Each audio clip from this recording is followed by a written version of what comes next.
My parents laughed and said, "My sister will only be staying at my house for a while." I stood up and said, "How funny. I haven't lived here in 6 weeks." My mother's voice shaken. "Wait, so where exactly have you been staying?" The silence that followed my words was so thick you could have cut it with a butter knife. I watched as the color drained from my mother's face, her coffee mug trembling in her hands. My father's newspaper crumpled slightly as his grip tightened, and my sister Jessica looked between us all with growing confusion. "What do you mean you haven't lived here in 6 weeks?" Mom's voice was barely above a whisper. I couldn't help but smile, though it wasn't a pleasant one. 6 weeks of careful planning. 6 weeks of watching them live in their bubble of ignorance, and finally, the moment of truth had arrived. "Exactly what I said, Mom. I moved out 6 weeks ago. You just never noticed." The story really begins 3 months ago when my golden child sister Jessica announced she was getting divorced from her husband Mark after only 8 months of marriage. The reason? She'd been having an affair with her personal trainer, Derek, and Mark had finally discovered the truth. But of course, in typical Jessica fashion, she managed to spin it as Mark being emotionally unavailable and not supportive of her fitness journey. Our parents, David and Linda Thompson, ate it up like gospel. "Poor Jessica," they said. "She deserves so much better. She needed their support during this difficult time. Never mind that she destroyed her marriage through infidelity, or that Mark had been nothing but loving and generous to her throughout their relationship. I'm Teresa, by the way.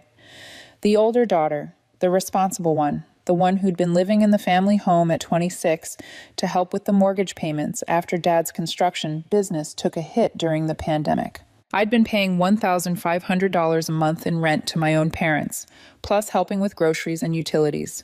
It was supposed to be temporary, just until I saved enough for a down payment on my own place.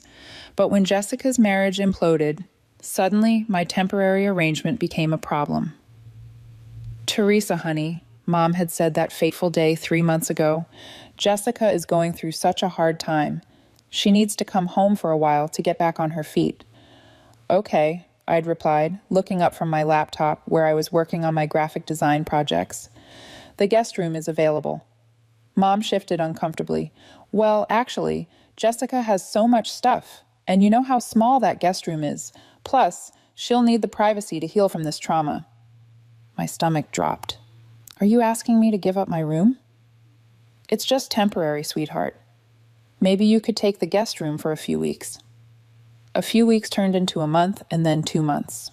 Jessica moved into my room, my sanctuary, and transformed it into her personal disaster zone. She threw out my houseplants, claiming they triggered her allergies. She rearranged all my furniture and complained that my queen bed wasn't comfortable enough for her sensitive back. She even had the audacity to suggest I should store my art supplies in the garage because they were cluttering up the space. Meanwhile, I was cramped in the 8x10 guest room with a twin bed and no desk space for my work. When I tried to use the dining room table for my projects, Jessica would come down and need the space for her vision boards and healing crystals. The breaking point came when I overheard Jessica on the phone with her friend Madison, laughing about how she'd managed to kick Teresa out of her own room and how our parents were totally wrapped around her finger. She went on to mock my work as a freelance graphic designer, calling it not a real job and suggesting that maybe the situation would motivate me to finally move out and stop being such a burden. That night, I made a decision that would change everything.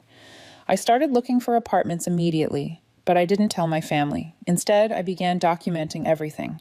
Every mess Jessica left in the kitchen that I cleaned up, every time she used my shampoo, ate my food, or left her clothes in the shared bathroom. Every conversation where our parents praised her strength and resilience while treating me like an inconvenience. I also started recording some of our interactions, particularly the ones where Jessica was at her nastiest. Pennsylvania is a one-party consent state, so I wasn't breaking any laws. I wanted evidence of who she really was behind the victim act she put on for our parents. 2 weeks later, I found the perfect apartment. It was a beautiful one-bedroom in a converted historic building downtown with hardwood floors, huge windows, and enough space for a proper art studio. The rent was $2,000. $500 more than what I'd been paying my parents. But I'd been freelancing more and had just landed a major contract with a local marketing firm that would more than cover the difference. I put down the deposit and signed a lease that same day. But here's where my plan really began. Instead of announcing my move, I decided to see how long it would take my family to notice I was gone. I moved out gradually over the course of a week, taking boxes to my new place during the day while everyone was at work. I left just enough clothes and toiletries to make it look like I was still living there. I also left my houseplants in the main room where Jessica hadn't bothered to throw them out yet, and kept some art supplies in the garage to maintain the illusion. My important documents, electronics, and most of my belongings went to the new apartment first. The beauty of the guest room was that nobody ever went in there anyway. It was tucked away at the end of the hall, and since Jessica had taken over the main floor common areas, there was no reason for anyone to venture into my space. I kept up the illusion by doing 3 key things. First, I continued to make my bed every morning before work, so if anyone did peek in, it would look like I'd slept there. Second, I left a few dirty dishes in the sink periodically and made sure to replace the milk and other staples I supposedly would have used. Third, I maintained my usual communication patterns, responding to family group texts and showing up for Sunday dinners. Most importantly, I continued making my monthly rent payments through automatic bank transfer, so they wouldn't notice any missing income that might raise questions. The ironic part was that it was actually easier to maintain the illusion than it had been to live there. Without Jessica's constant mess and drama, without having to navigate the tension and favoritism, I could just pop in for appearances and leave. I was sleeping better, working more productively, and feeling happier than I had in months. My new apartment became my sanctuary. I had it set up with a separate entrance through the building's parking garage, which made it easy to come and go without neighbors noticing my unusual schedule. I set up my art studio in the second bedroom and started taking on bigger, more lucrative projects. During the day, I worked from home, taking client calls and video meetings from my apartment while maintaining the fiction that I was still living with my parents. I joined a local artist collective and began showing my work in galleries. I started dating again, something I put on hold while dealing with the chaos at home. After 2 weeks of settling in, I even adopted Luna, a beautiful calico from the local shelter.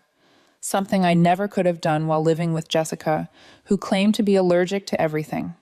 Week by week, I watched my family through social media and our brief interactions. Jessica continued to milk her victim status, posting dramatic quotes about rising from the ashes and finding strength in adversity. Our parents continued to cuddle her, paying for her gym membership, her therapy sessions, and her frequent shopping trips for self-care. The psychological toll of maintaining this double life was more complex than I'd anticipated. On one hand, I felt liberated and empowered, finally living on my own terms without walking on eggshells around Jessica's moods or our parents' favoritism. On the other hand, there was a deep sadness in realizing how easily I could disappear from their lives without anyone noticing. I started keeping a detailed journal of each day's interactions, partly for evidence and partly for my own sanity. Day 12. Came by to grab mail. Jessica using my old room as her personal closet. Clothes everywhere. Mom asked if I could pick up groceries since I was already out. Paid for $78 worth of food that Jessica will eat while complaining about being broke. Day 18. Sunday dinner. Dad mentioned the mortgage payment being tight this month. Jessica immediately suggested they could cut back on unnecessary expenses. When Mom mentioned my rent contribution, Jessica said maybe they should look into adjusting it since I barely use any space anymore. They all laughed. I excused myself to the bathroom and cried for 10 minutes. The most revealing moments came during those Sunday dinners. I'd sit at the table, contributing to conversations, helping clear dishes, being physically present, but it was like I was invisible. Jessica would dominate every discussion with her latest drama or achievement. She'd gotten a part-time job at a boutique, and our parents treated it like she'd won a Nobel Prize. Jessica's so responsible, Mom would gush. She's really turning her life around. Meanwhile, I just landed my biggest freelance contract ever, worth more than Jessica would make in 6 months. And when I mentioned it, Dad nodded absently and asked Jessica if she needed help with her car insurance payment. The invisibility extended to the physical space, too. During week 3, I conducted a little experiment. I rearranged the guest room completely, moving furniture around and changing the bedding. I left it that way for 5 days. Nobody noticed. I could have painted the walls neon green and hung disco balls from the ceiling, and as long as I showed up for Sunday dinner acting normal, they would have remained oblivious. But the most painful realization came during week 4 when I overheard a conversation between my parents that I wasn't supposed to hear. I'd stopped by to grab some art supplies I'd forgotten, and they were in the kitchen discussing finances. "We really need to think about raising Teresa's rent," Dad was saying. "With Jessica's expenses and the house repairs coming up, we could use the extra income." "How much were you thinking?" Mom asked. "Maybe bump it up to $2,000. She's hardly ever here anyway, always working on those art projects, and it's not like she has any other options at her age." "That seems fair," Mom agreed. "She should be grateful she has somewhere affordable to live. Most people her age are paying way more for apartments." They were planning to raise my rent by $500 for a room I wasn't even living in, based on the assumption that I had no other choices and should be grateful for their generosity. The casual dismissal of my art projects as if they were a hobby rather than my actual career was the final insult. That's when I started recording conversations more systematically. I bought a small digital recorder and began documenting not just Jessica's manipulative behavior, but also my parents' casual disregard for my contributions and achievements. The evidence piled up quickly. Meanwhile, I documented everything. Screenshots of Jessica's social media posts showing her out partying with Derek while she was supposedly healing from trauma. Photos of the chaos she left in the kitchen. Recordings of her on the phone bragging about manipulating our parents and mocking me. My new life was flourishing in ways I hadn't expected. Without the constant stress of navigating family drama, my creativity exploded. I was producing my best work ever, bold pieces that reflected my growing sense of self-worth and independence. The marketing firm I was contracting with offered me additional projects, impressed by both my artistic vision and my professionalism. I was making more money than I ever had, even after paying higher rent for my apartment. I also started building genuine friendships for the first time in years. Living at home had made it difficult to maintain adult relationships, especially when Jessica would monopolize any social gathering with her drama or make passive-aggressive comments about my friends. Now I had space to host dinner parties, art nights, and casual hangouts. My social life expanded beyond the suffocating bubble of family dysfunction. The artist collective I joined became a second family of sorts, one that actually saw and valued me. They celebrated my successes, offered support during challenging projects, and treated my work with the respect it deserved. When I told them about my living situation experiment, they were fascinated and supportive, helping me process the emotional complexity of what I was discovering about my family dynamics. "It's like you're conducting an anthropological study of your own family," my friend Maya observed during one of our coffee meetings. "But the findings have to be pretty painful." She was right. Each day brought new evidence of how little I mattered to them as an individual, how easily they functioned without my actual presence, as long as they believed I was still safely in my designated role as the responsible, invisible daughter. But the most damning evidence came in week 4 of my secret move. I had stopped by to grab something I'd forgotten and overheard Jessica talking to Derek in my old room, which she was now calling her room. "I can't believe how easy this was," she was saying. "Teresa's such a pushover. And Mom and Dad are so desperate to help their precious baby girl that they don't even see how I'm playing them." Derek laughed. "What about Teresa, though? Isn't she pissed about getting kicked out of her room?" "Please," Jessica scoffed. "She's too pathetic to stand up for herself. Besides, this house is way too nice for someone like her. She should be grateful I'm teaching her some independence." I recorded every word. As the weeks passed, I watched my family's dynamics with fascination. Nobody questioned my absence at family movie nights because I was probably tired from work. Nobody wondered why they never saw me in the kitchen making breakfast because I was always rushing out early. I had changed my mailing address to a P.O. box to avoid any mail delivery issues and handled all my business correspondence through my apartment address. When I did show up for Sunday dinners, I parked a few blocks away and walked over, timing my arrivals for when everyone would already be gathered. They were so focused on Jessica's latest drama that I might as well have been invisible. It was during week 5 that I realized something that made my heart ache. My parents didn't actually miss me. They missed my rent money, my help with chores, my emotional labor, but they didn't miss me as a person. When I was there, I was just background noise. When I wasn't, they didn't notice the difference. That realization solidified my resolve for what I was about to do. I started planning the reveal carefully. I wanted maximum impact, maximum embarrassment, and maximum truth. I also wanted witnesses, so I decided to do it during Sunday dinner. Jessica often had Madison over for these dinners lately, treating them like social media opportunities to showcase her supportive family narrative. The setup was perfect. I arrived at Sunday dinner as usual, bringing dessert and acting completely normal. Jessica was holding court at the dining room table, regaling everyone with her latest tale of woe about how difficult it was to rebuild her life and how grateful she was to have such supportive family. Mom was making sympathetic noises and offering to pay for another shopping therapy session. Dad was nodding along and suggesting they could help with Jessica's car payment this month. Madison was taking photos for Jessica's Instagram, helping to craft the perfect Blessed with Family post. That's when Mom made the comment that gave me the perfect opening. Well, the good news is that Jessica will only be staying here for a while longer, Mom said with a laugh. Just until she gets fully back on her feet. Jessica laughed too. Yeah, and then Teresa can have her precious guest room back and stop being so grumpy about the whole situation. The table erupted in chuckles, like I was the unreasonable one for being displaced from my own room, like I was being childish for not embracing this temporary arrangement that had already lasted 2 months with no end in sight. That's when I stood up, smiled, and dropped my bomb. How funny. I haven't lived here in 6 weeks. The laughter died instantly. You could have heard a pin drop in that dining room. I watched as confusion, then realization, then panic flashed across their faces. Mom was the first to speak, her voice shaking.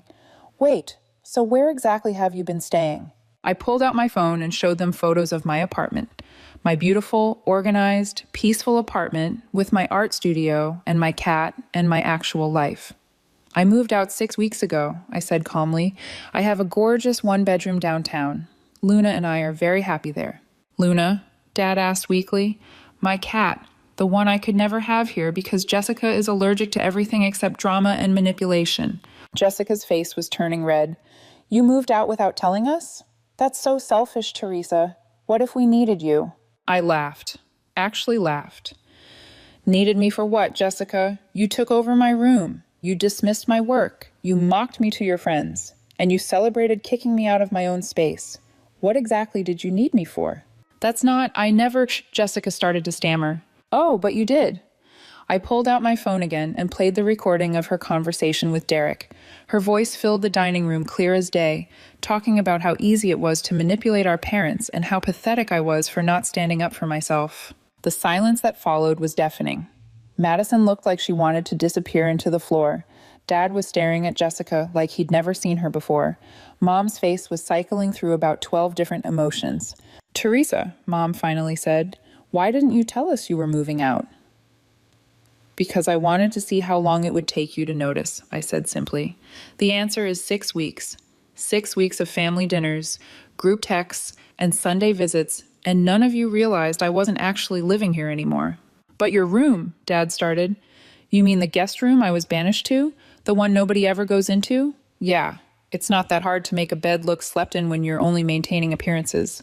I could see the wheels turning in their heads, reviewing the past 6 weeks, realizing how easily they'd been fooled, how little attention they'd been paying to my actual presence or absence. Jessica, meanwhile, was in full damage control mode. Teresa, you're blowing this way out of proportion. I was going through a divorce. I needed support. You were going through a divorce because you cheated on your husband, I said bluntly. And instead of facing the consequences of your actions, you manipulated our parents into making me the casualty of your poor choices. That's not fair, Jessica snapped. Mark was emotionally absent. He didn't understand my needs. I pulled out my phone again and showed them screenshots of Jessica's social media from the past 2 months. Pictures of her out partying, expensive purchases, spa days, and multiple photos with Derek, the personal trainer she'd been cheating with. This is what healing from trauma looks like? I asked, scrolling through the images. Because it looks a lot like a woman who destroyed her marriage and then convinced her parents to subsidize her party lifestyle. Madison finally spoke up, her voice small. Maybe I should go. No, stay, I said firmly. You're part of this too. You've been helping Jessica craft this victim narrative, encouraging her entitlement, and participating in mocking me behind my back.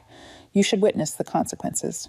I turned back to my parents, who were looking increasingly uncomfortable. Do you want to know what the really sad part is? I continued. I've been paying $1,500 a month to live here, plus groceries and utilities. Even after I moved out, I kept paying rent so you wouldn't get suspicious and ruin my experiment. I've been helping with housework during my visits, contributing to family expenses, and providing emotional support. But the moment your golden child needed something, I became disposable. Teresa, that's not true, Mom protested weakly. Isn't it? I challenged. When's the last time you asked about my work, my art, my life? When's the last time you celebrated one of my achievements or offered to help me with anything? I landed that major Patterson creative contract 2 months ago that allowed me to quit my day job and focus on my art full time. Did you know that? The guilty looks on their faces told me everything I needed to know. I didn't think so, but you know every detail of Jessica's self-created drama, don't you? You know about her gym membership, her therapy sessions, her shopping needs, her emotional state minute by minute. Jessica stood up abruptly, her chair scraping against the floor. I don't have to listen to this. You're just jealous because Mom and Dad love me more. The words hung in the air like a toxic cloud. Even Madison looked shocked that Jessica had said it out loud. There it is, I said quietly. The truth. Finally. Mom looked stricken. Jessica, that's not... We don't love anyone more. Don't you? I asked. Because your actions for the past 2 months have said otherwise. You've prioritized Jessica's comfort over my living situation. You've subsidized her lifestyle while I've been contributing to this household. You've coddled her through the consequences of her own poor choices while treating me like an inconvenience. I gathered my purse and stood up. But here's the thing. I don't need you to love me more. I don't need you to choose me over Jessica. I just needed you to see me, to value me, to treat me like I mattered. And you couldn't even manage that. Teresa, wait, Dad said, finally finding his voice. We can fix this. Jessica can move back to the guest room. Can she? I asked. Because Jessica just told you that you love her more. She just admitted that this whole thing was about establishing dominance over me. Are you really going to ask her to give up what she's claimed as hers? I looked at Jessica, whose face was a mask of fury and panic. Besides, it's too late. I don't want to live here anymore. I've seen who you all really are when you think I'm not watching. I've heard what you really think of me. I've witnessed the family dynamic when you believe I'm safely tucked away and not listening. I walked toward the door, then turned back one more time.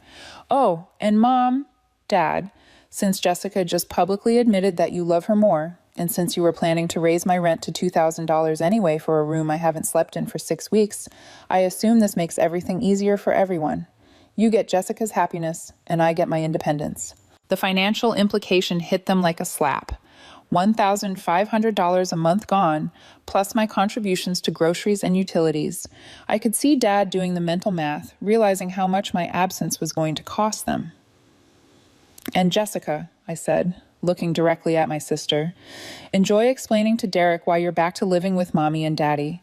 I'm sure that's really attractive to a man who's already proven he likes women who cheat. I left them sitting there in stunned silence and drove back to my beautiful, peaceful apartment where Luna was waiting for me with purrs and headbutts. The aftermath was swift and predictable. Within hours, I had texts from all of them. Mom alternated between guilt and anger, demanding to know why I deceived them and then pleading for me to come home so we could work this out. Dad focused on the practical, asking if we could discuss the financial arrangement and whether I'd consider helping out with expenses even if I didn't live there. Jessica's messages were pure venom, calling me manipulative, selfish, and cruel for ambushing her in front of Madison. I responded to none of them that night. Instead, I ordered Chinese food, opened a bottle of wine, and worked on a new painting while Luna supervised from her perch on my easel. The next few days brought more messages, phone calls, and even a visit from Mom, who showed up at my apartment after somehow getting my address from my emergency contact information at work. Teresa, honey, we need to talk, she said when I opened the door. Do we? I asked, not inviting her in. This has all gotten out of hand. Jessica is devastated. She's been crying for days. Jessica is devastated that her manipulation tactics were exposed. And recorded, I corrected. She's devastated that she can't play victim anymore now that everyone knows the truth. She made a mistake. Teresa, she's young and going through a hard time. She's 24, Mom. I'm 26. Stop treating her like a child and me like I'm disposable. Mom's face crumbled. We don't think you're disposable. We love you. You love the idea of me. You love having a responsible daughter who helps with expenses and doesn't cause drama, but you don't actually see me or value me as a person. That's not true. I sighed and finally invited her in, mainly because my neighbors were starting to stare. Mom, sit down. I want to ask you something, and I want you to answer honestly. She perched nervously on my couch, looking around at my apartment with surprise, as if she couldn't believe I was capable of creating such a beautiful, organized space. What's my favorite color? I asked. Blue? Green? What kind of art do I specialize in? Graphics, design, mixed media, paintings, and digital illustrations. What's the name of the marketing firm I'm contracting with? I don't... Patterson Creative? What's my middle name? She stared at me, speechless. It's Elizabeth, Mom. Elizabeth, after your mother. You chose it. The silence stretched between us as the reality of how little she actually knew about me sank in. Now, let me ask you about Jessica, I continued. What's her favorite color? Pink, she answered immediately. What's her favorite restaurant? That Italian place downtown, Marcello's. What's the name of her gym? Fitness First on Maple Street. What's her middle name? Rose, after my grandmother. I nodded. You see the difference? Mom started crying then, quiet tears that she tried to wipe away quickly. Teresa, I'm sorry, I didn't realize. You didn't realize because you didn't want to. It was easier to take me for granted, to assume I'd always be there, always be reliable, always be the one who didn't need anything. What can we do to fix this? I don't know if you can, Mom. Trust isn't something you can just apologize back into existence. She stayed for another hour and I showed her around my apartment, my art studio, introduced her to Luna. I could see her struggling to reconcile this version of me, this independent, successful, creative person, with the background character I'd been in her mind. When she left, she hugged me tightly and promised things would be different. I wanted to believe her, but I'd learned not to hold my breath. The real test came 2 weeks later when Jessica's latest crisis erupted. Derek had broken up with her, apparently deciding that a woman who cheated on her husband and was living with her parents wasn't the catch he thought she was. Jessica was predictably devastated and demanding all of our parents' attention and resources to help her through this new trauma. I got the group text at 2 a.m. Teresa, Jessica really needs us right now. Can you come over? She's talking about the guest room again, just temporarily, while she processes the setback. I screenshotted the message and sent it to my group chat with my new friends from the Artist Collective, along with the caption, 6 months later, still asking for the guest room. Then I turned off my phone and went back to sleep. The next morning brought a flurry of missed calls and increasingly frantic messages. I finally responded around noon. Jessica is an adult who created this situation through her own choices. She needs to face the consequences and figure out her own housing situation. I will not be coming over, lending money, or providing emotional support for problems she brought on herself. The backlash was immediate and intense. I was selfish, cold-hearted, cruel. I was abandoning my family in their time of need.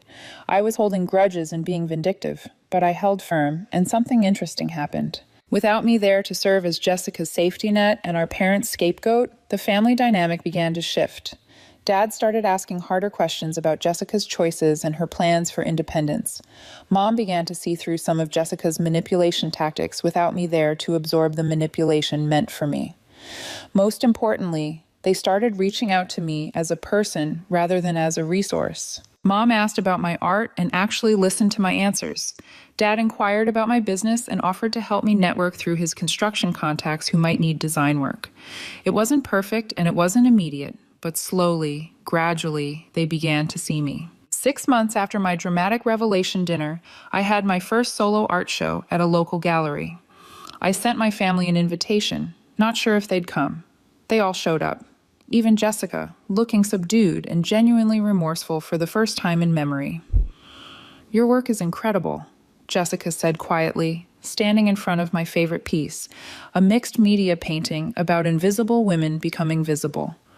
I never knew you were this talented. You never asked, I replied, but without the venom that would have been there months earlier.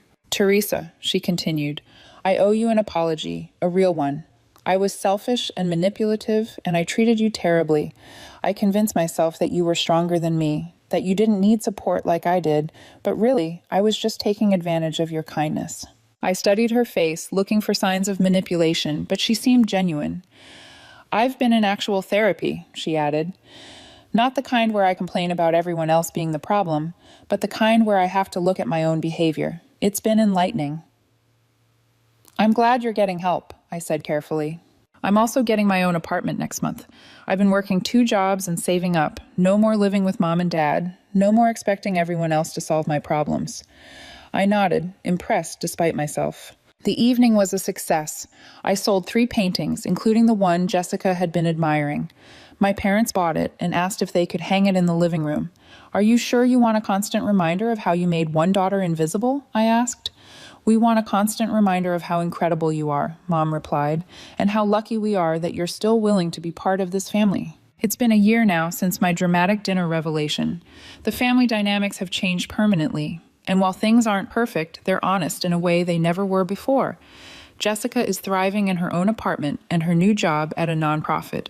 She's single and says she's focusing on becoming the kind of person who deserves a good relationship rather than trying to manipulate her way into one. My parents have both apologized multiple times and backed up their words with actions. They ask about my life, celebrate my successes, and respect my boundaries. They never again asked me to sacrifice my comfort for Jessica's convenience. And me? I'm still in my beautiful apartment with Luna, creating art that sells in galleries across the state. I'm dating a wonderful man named Kevin, who knew nothing about my family drama when we met and loves me for exactly who I am. Sometimes I think about that dinner, about the moment I stood up and shattered their comfortable delusions. It was terrifying and exhilarating and necessary, because sometimes the only way to become visible is to disappear first. And sometimes the only way to be valued is to show people what they lose when they take you for granted. My family learned that lesson the hard way, but they learned it. And now, finally, we're building something real together instead of just maintaining comfortable lies. The guest room, by the way, is still a guest room. Nobody lives there permanently anymore.